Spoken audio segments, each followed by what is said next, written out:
Hello বন্ধুরা, আমি শিলা। আজকে তোমাদেরকে এমন একটি গল্প শোনাব যেখানে একটি ছেলে একটি মেয়েকে প্রথমে বন্ধু ভাবত, বেস্ট ফ্রেন্ড ভাবত। তারপর এই মেয়েটিকে আস্তে আস্তে ভালোবাসতে শুরু করল। মেয়েটি ছেলেটিকে ঠিক বন্ধুই ভাবত, এর চাইতে বেশি কিছু না। কিন্তু ছেলেটি এক পর্যায়ে মেয়েটিকে এমনভাবে ভালোবেসে ফেলেছে যে তার জীবনের চাইতেও বেশি ভালোবেসে ফেলেছে। একদিন ছেলেটি তার ভালোবাসা প্রকাশ করতে গেলে মেয়েটি তার সাথে যা করল তা শুনলে বন্ধুরা তোমাদের কলিজা কেঁপে উঠবে। তাহলে চলুন বন্ধুরা গল্পটি শুরু করি। গল্পটি শুরু করার আগে বন্ধুরা, তোমাদের নিকট আমার বিশেষ অনুরোধ, দয়া করে তোমরা আমার চ্যানেলটি সাবস্ক্রাইব করে আমাকে সাপোর্ট করবা। আমার পাশের বাসার একটা মেয়ে নাম সাধনা, আর ছেলেটির নাম আবু সায়েম। সাধনা আর সায়েম দুজনেই খুব ভালো বন্ধু বলতে পারেন, একজন আর একজনকে ছাড়া চলে না। হঠাৎ করে একদিন সায়েম সাধনাকে মজা করতে করতে বলল, সাধনা, আই লাভ ইউ। ও বলে, শুন সায়েম, আমি তোকে ভালোবাসতে পারবো না, তুই শুধু আমার খুব ভালো বন্ধু। এই কথা বলেই চলে গেল সাধনা। সায়েম তার কথা শুনে হা করে থাকিয়ে রইল। তাকে কোনোভাবেই তার মনের অনুভূতি বোঝাতে পারল না। এভাবেই দিন যেতে লাগল। কিন্তু ছেলেটি ভাবল যে সাধনা তো কোনোভাবেই আমাকে ভালোবাসে না, কি যে করি। বলতে বলতে সাধনার ফোন। সাধনা বলল, ওই সায়েম, কি করছো? তোর কথাই ভাবতাছি। সাধনা, চুপ থাক। সাধনা বলল, ওই সায়েম, খাইছস? সায়েম বলল, না। তুই খাইছ সাধনা? হ্যাঁ খাইছি। তুই এখনই খেয়ে নে, আর মাঠে তাড়াতাড়ি আয়।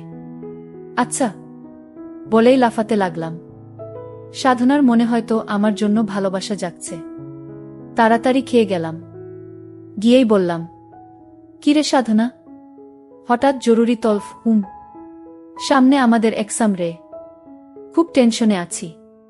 কোনো চিন্তা করিস না, ফেইল করলেও তোরে আমি বিয়া করমু, তারপর 2টা ক্রিকেট খেলার টিম বানামু, তোর এক দল আমার এক দল। বলেই হা হা হা করে হাসি দিলাম। কিন্তু হাসি দেওয়ার পর যা ঘটল তা সায়েম তার নিজের চোখকেও বিশ্বাস করাতে পারল না। এমনভাবে সায়েমের গালে চড় মারল সাধনা যে না গাল দিয়ে ধোঁয়া বের হচ্ছে। চড়টা মেরেই সাধনা বলা শুরু করল, তোকে বন্ধু করেই জীবনের বড় ভুল করছি। তোর মতো ছোট মনের মানুষকে বন্ধু ভাবাটাই আমার ভুল হয়েছে। আজ থেকে আমাদের বন্ধুত্ব এখানেই শেষ। বলেই চলে গেল সাধনা। আর আমার চোখ দিয়ে বৃষ্টির মতো পানি পড়ছে। কিছুই বুঝতে পারলাম না, খুব খারাপ লাগছে। শেষমেশ বন্ধুত্বটাও শেষ। কেমন জানি স্বপ্ন স্বপ্ন লাগছে। তাও কিছুই করার নেই। অশ্রুভরা চোখ আর বুক ভরা কষ্ট নিয়ে বাসায় চলে গেল সায়েম। এসেই শুয়ে পড়ল। বালিশটাও ভিজে গেছে। পুরানো স্মৃতিগুলো মনে পড়ছে বারবার সায়েমের। প্রতিদিন ওকে ফোন দিয়ে ঘুম পাড়ানো, ঘুম থেকে জাগাতাম। দিনে কমপক্ষে 100 বার ফোন, আর মেসেজ তো আছেই। সব স্মৃতিগুলো মনে পড়ছে সায়েমের। আমাদের বন্ধুত্ব শেষ হলেও আমি ঠিক আগের মতোই ফোন দিতাম, মেসেজ দিতাম। সাধনা খুব বিরক্ত ফিল করত, তারপরও কথা বলতে চাইতাম।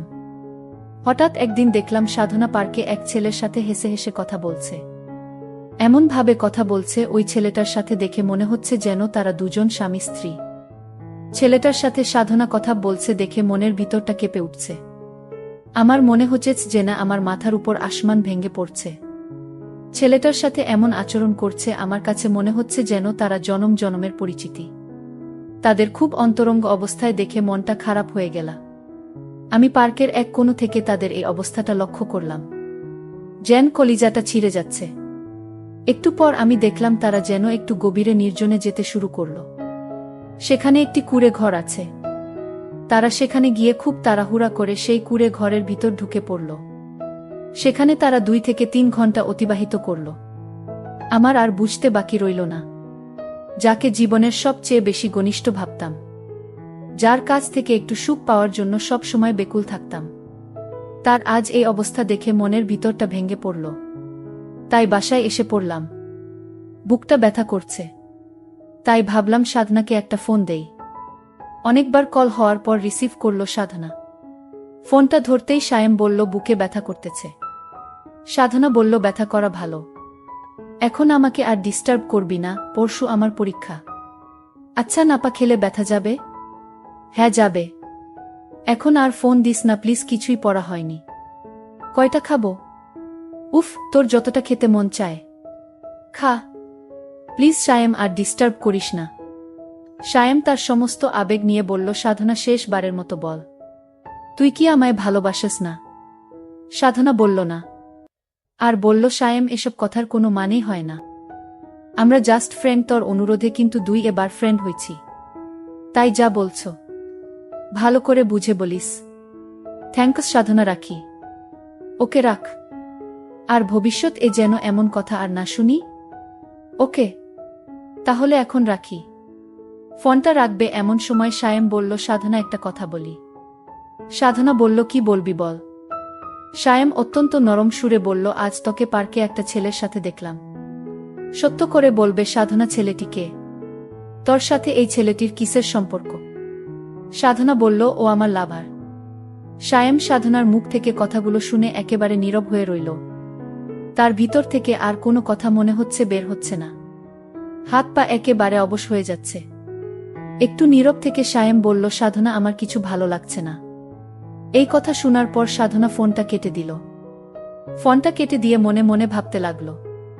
একসময় সাধনা মেয়েটা সারাক্ষণ আমার খবর নিত, এখন আর নেয় না, আর জিজ্ঞেস করে না কাউকে পছন্দ করিস কিনা সায়েম, আর আগের মতো কি করতে হবে বলে না।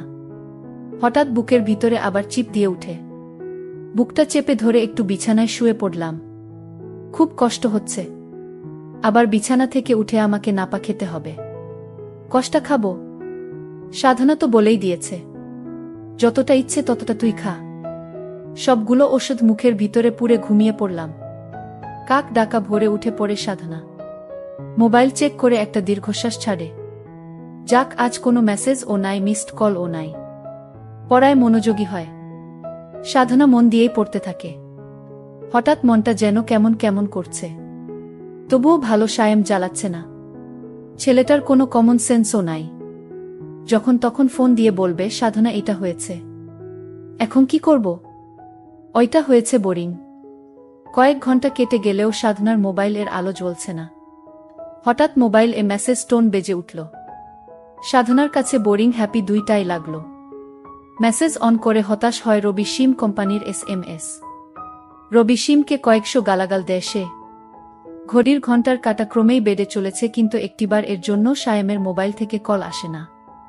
হঠাৎ সাধনার স্মরণ হয় গতদিনের কথা। সাধনা বুকে ব্যথা। ওর ভ্রু যুগল কুঁচকে যায়, মুখটা কালো হয়ে যায়, বুকের ভিতরটা খা খা করে উঠে। মন থেকে কত রকম ভয় করছে। রাত 9টা। সাধনা একদম পড়তে পারছে না। বারবার সায়েমের কথা মনে পড়ছে। সায়েমের মেসেজ তো তার বোরিং লাগে, কিন্তু সে কেন এখন সায়েমের মেসেজ খুঁজছে? কিছু না ভেবেই সায়েমের নাম্বারে ফোন দেয়। হ্যালো সায়েম, আমি সায়েমের বড় ভাই বলছিলাম। তুমি সাধনা, তাই না? সায়েম তোমার কথা বলেছে, এখন ও বাইরে আছে বন্ধুদের সাথে। পরে ফোন দিও। আপনি এরকম কেঁদে কেঁদে কথা বলছেন কেন? আমার কিন্তু ভয় হচ্ছে। আরে আমাদের বাড়িতে একজন মুরব্বি মারা গেছে, ওনার জন্য মন খারাপ। আর কাল এক্সাম যেন ভালো হয়। ওকে ভাইজা, সায়েম এলে আমার কথা বলবেন। সাধনা কিছুই বুঝে না সায়েমকে কি সে ভালোবাসে। এক্সামের কথা মনে পড়তেই পড়তে বসে যায় সাধনা। পড়ায় মন না বসলেও জোর করে পড়ছে সে। হঠাৎ ঘুমের দেশে হারিয়ে যায় সে। ঘুমের মাঝে কে যেন চিৎকার করছে, সাধনা ভালোবাসিস। কণ্ঠটি পরিচিত, কিন্তু ধরতে পারছে না। হঠাৎ ঘুম ভেঙে যায়। আজ কাক ডাকার আগেই উঠে গেছে। সাধনার চোখে মুখে আতঙ্ক। মোবাইলটা হাতে নিয়ে কোনো মেসেজ নেই, নেই কোনো মিসড কল। সাধনা চায় হঠাৎ করেই একটা কল আসুক, আর নামটা ভাসুক সায়েম, কিন্তু নামটা আর ভাসে না। সাধনার মনে হচ্ছে সে সায়েমকে ভালোবাসে। যখন বলবে সায়েম ভালোবাসি, কতই না খুশি হবে সে। ভাবতেই অবাক লাগছে। এক্সামের পর সোজা সায়েমদের বাড়িতে চলে যায় সে। সায়েমদের বাড়িতে আগেও এসেছিল, তাই খুব একটা কষ্ট হয়নি। সায়েমদের ঘরে এত মানুষ কেন? সায়েমের বন্ধুরা সবাই এখানে। সায়েম কই? আগের বার এসেছিল তখন তো সায়েম কত খুশি হয়েছিল। সায়েমের ভাই সাধনাকে এগিয়ে নিয়ে যাচ্ছে। সায়েমকে দেখাবে বলে, কিন্তু সাধনার মনে খটকা লেগে যায়। এদিকে তো গোরস্তান এখানে কেন নিয়ে যাচ্ছে আমাকে? সায়েমের ভাই পকেটে হাত দিয়ে একটা ছেঁড়া পাতা দেয়া সাধনার হাতে। কাগজটি পড়তে শুরু করে। হ্যাঁ, এটা সায়েমের লেখা। কেমন আছিস সাধনা? আশা করি ভালো থাকারই কথা। ভাইজা চেয়েছিল তোকে জানাতে আমার অবস্থা ভালো না, কিন্তু এমনিতেই আমি তোর এক্সামের অনেক ক্ষতি করে ফেলেছি, তাই আর জানাইনি। এক্সাম কেমন হয়েছে? ওশরি, আমি তো আর বললেও শুনতে পাবো না। সম্ভবত তুই আমার কবরের পাশে দাঁড়িয়ে। জানি না আমাকে কোনোখানে কবর দেওয়া হয়েছে, তবে আমি খুশি হয়েছি এই ভেবে যে আর তোকে ডিস্টার্ব করব না। আসলেই তোকে অনেক ডিস্টার্ব করেছি, মাপ করে দিস। আর হ্যাঁ, তোর লাভার পিঙ্কু অনেক ভালো, হ্যান্ডসাম, তোর সাথে মানা। সেদিন তোদের দুজনকে পার্কে আপত্তিকর অবস্থায় দেখে মনের ভিতরটা কেঁপে উঠেছিল। খুব খুশি হয়েছিলাম। আবার পিঙ্কু এবং তুই, তোরা দুজনের উপরেই রাগও হয়েছিলাম। আর ওশরি, তোর এমনেই অনেক টাইম নষ্ট করেছি। সামনে এক্সাম ভালো করে দিস। আর একটা কথা, নাপা কাজ করেছে, আমার সব ব্যথা দূর করে দিয়েছে। থ্যাঙ্কস, মাফ করে দিস। আর একটা কথা, রাগ করিস না সাধনা, আমি তোকে অনেক আমার জীবনের চাইতেও বেশি ভালোবাসতাম। যতক্ষণ আমার দেহে প্রাণটি ছিল ততক্ষণ শুধু সাধনা সাধনা বলেই আমার শেষ নিঃশ্বাস ত্যাগ করেছিলাম। যাক, সব শেষে তো আমি তোকে যে ভালোবেসে মরতে পেরেছি, এতেই আমার সুখ। সাধনা ভোগে নয়, ত্যাগেই সুখ। ভালো থাকিস। আবার সরি। আর জীবনেও বলবো না ভালোবাসি তোকে। এই কানে ধরেছি। বোরিং বোরিং সাধনা ধপ করেই সায়েমের কবরে বসে পড়ল আর চিৎকার করে কান্না করছে। আর ওর মুখ থেকে বের হচ্ছে, সায়েম, এই সায়েম, ওঠ, একটিবার উঠ, একটিবার দেখ আমি এসেছি। তুই না আমাকে ভালোবাসিস? আমিও তোকে ভালোবাসি রে। ওঠ সায়েম, ওঠ। তুই না দুইটা ক্রিকেট টিম বানাবি? আমি রাজি রে। তারপরও তুই ফিরে আয় সায়েম। চিৎকার করে বলছে, ফিরে আয় সায়েম, ফিরে আয়। তোকে খুব ভালোবাসি রে, ফিরে আয়। আর আমি সেদিন পার্কে একটি ছেলের সাথে তোকে দেখানোর জন্য মজা করছিলাম। আসলে আমি এইটুকু পরীক্ষা করতে চেয়েছিলাম যে তুই আমাকে কতটুকু ভালোবাস তা জানার জন্য। আমার ভুল হয়ে গেছে সায়েম, প্লিজ আমাকে ক্ষমা দে সায়েম। তুই আবার আমার কাছে ফিরে আয়, আমি তোকে আমার জীবনের চাইতেও বেশি ভালোবাসব। এই বলে সাধনা কান্নায় মাটিতে লুটিয়ে পড়ল। কিন্তু এখন আর কান্নায় লুটিয়ে পড়লে কি হবে? সময়ের কাজ সময়ে করতে হয়। আসলে সব সময় অভিনয় মানুষকে বিপদগামী করে তোলে। প্রত্যেকটি মানুষকে বোঝা উচিত কখন, কোন সময় কি অভিনয় করতে হবে। কিছু কিছু অভিনয় মানুষের জীবনকে ধ্বংস করে দেয়া।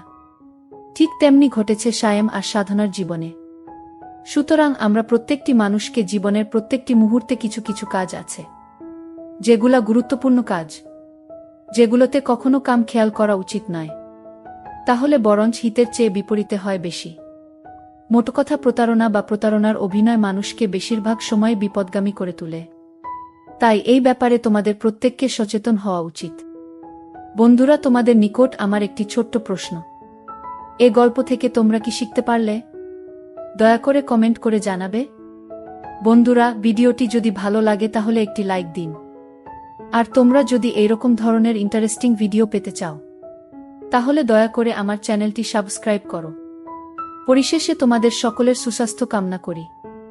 ভিডিওটি দেখার জন্য তোমাদের সকলকে অসংখ্য ধন্যবাদ।